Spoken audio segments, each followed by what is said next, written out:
Meron na naman po tayong bagong balita ngayon tungkol dito kay XRP at ang SEC na maaari pong magpabago sa takbo ng market ngayon.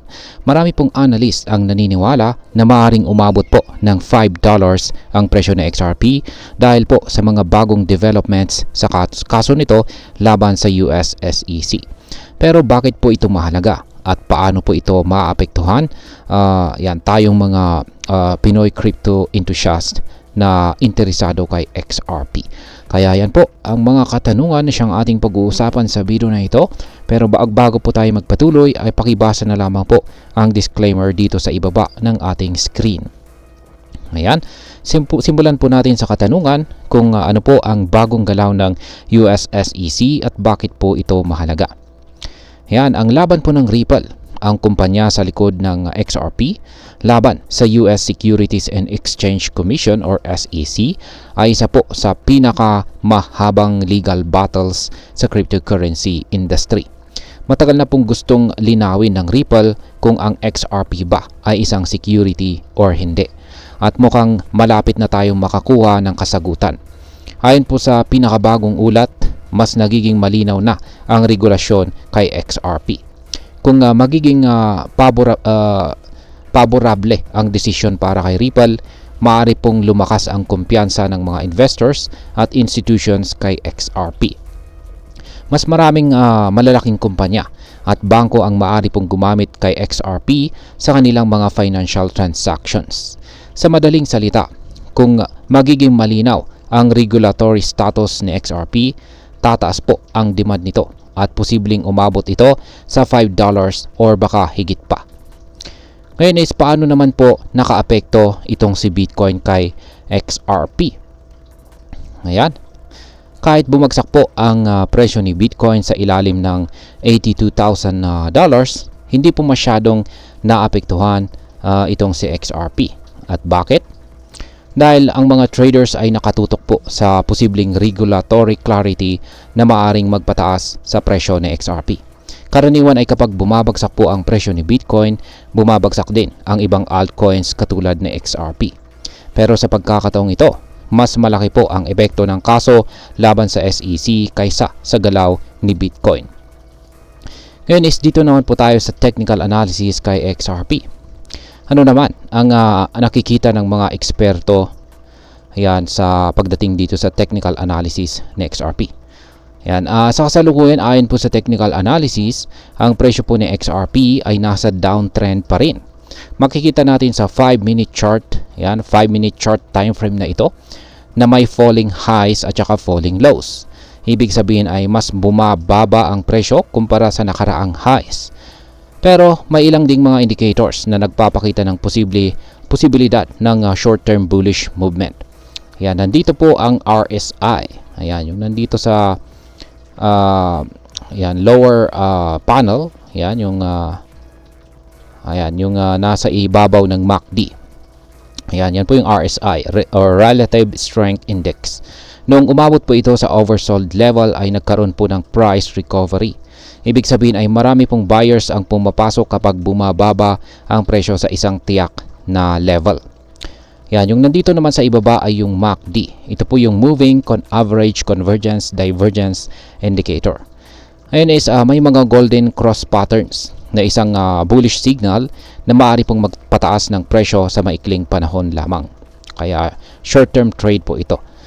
At maliban po sa dalawang indicators dito ay meron din mga support levels dito. Ayan, ang presyong $2.07 ay isa po itong matibay na support. Kaya kung mananatili dito ang presyo ni XRP ay maaari pong dito po siya mag-bounce pataas. Ayan. Ngunit may mga ilang obstacles po na kailangang lampasan ni XRP bago po ito umakyat. Ayan, meron pong mga resistance levels dito sa itaas. May triple resistance po sa pagitan ng $2.12 at saka $2.15. Kaya kailangan pong magkaroon ng sapat na buying pressure itong si XRP para tagusin ang mga resistance levels na ito. Yan, meron din pong dead cross sa MACD. Yan, may na-form na dead cross. Ito ay isang bearish signal na maaari pong magdulot ng panibagong pagbaba sa presyo ni XRP. Ngayon is pwede ba talagang umabot sa presyong $5 itong si XRP? Ayan, ang presyo po ni XRP ay maaring tumaas kung magtatagumpay po itong tumbagos or malampasan niya ang 2.12 na resistance level. Ayan, 2.12 dollars na resistance level. Ayon po sa mga eksperto, kung magpapatuloy po ang bullish momentum, maaaring umabot po sa XRP sa $2.20 o baka mas mataas pa. Pero paano naman ang long term? Kapag nagkaroon po ng regulatory clarity at naging favorable ang ruling ng SEC, posibleng magtutuloy-tuloy ang pagtaas na XRP at kanyang abutin ang $5 o higit pa na presyo.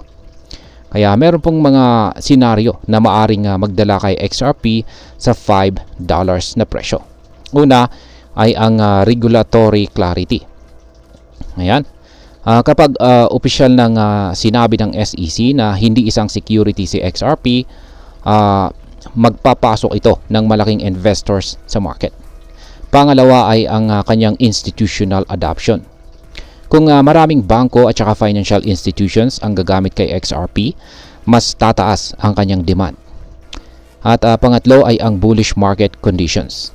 Kung magiging bullish po ang buong crypto market, magdadala rin ito sa presyo ng XRP pataas. Ngunit may mga risk din na dapat nating tandaan.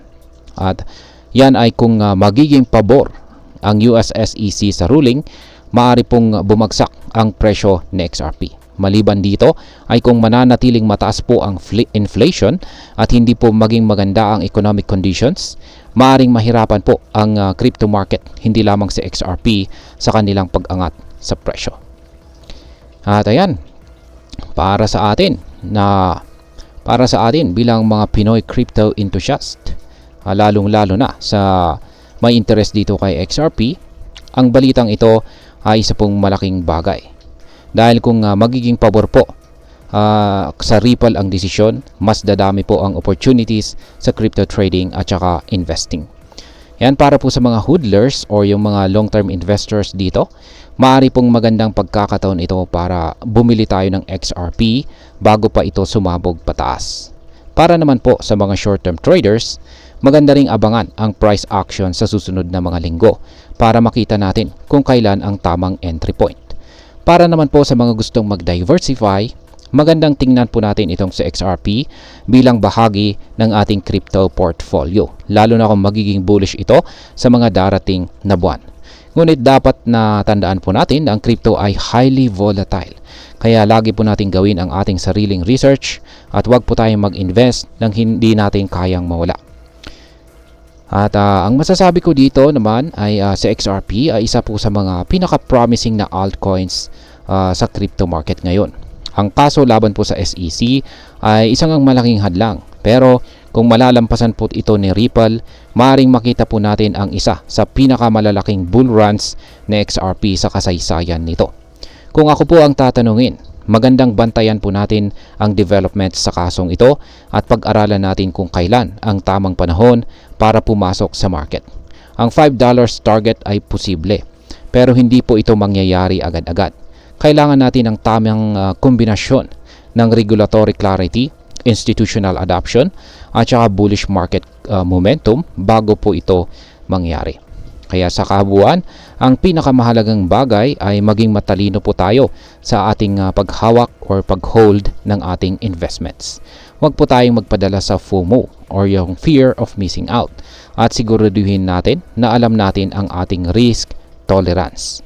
At ayan, hanggang dito na lamang po tayo sa video na ito mga ka-crypto. Marami pong salamat sa panonood. Ingat po tayo lagi at God bless po sa ating lahat.